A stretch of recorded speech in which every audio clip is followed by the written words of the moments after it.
So this is another floor by Peninsula Floating Floors, another Kronoswiss Aquastop 14mm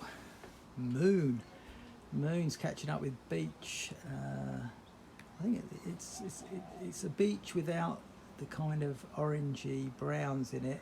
So you've kind of got moon, beach, and then you've got sunshine, and each one is slightly more brown. So yeah, this is kind of the entry level one, but they're all beautiful and they all go with all types of furniture. So yeah, I've done them before. Let's have a look at the after.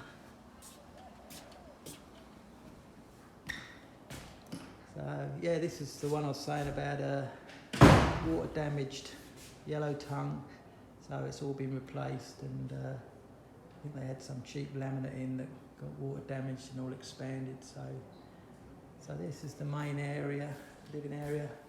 Kitchen's going in here. So there's the exits. There's the power for the island, pantry, undercut, the stairs. It's all nice and neat. Not sure if this is a structural post, but undercut that as well.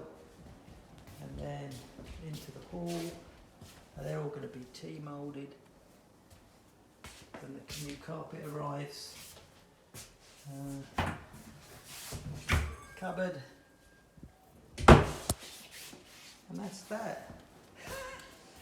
There you go. Kronoswiss Aquastop.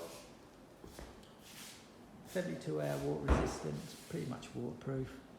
Yeah, looks like someone just guzzled a bottle of wine down. So, yeah, it's just beautiful.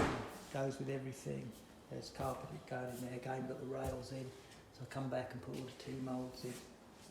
So, yeah, when the walls are painted white, the skirts are on. Going to look sensational. Okay, thanks for watching.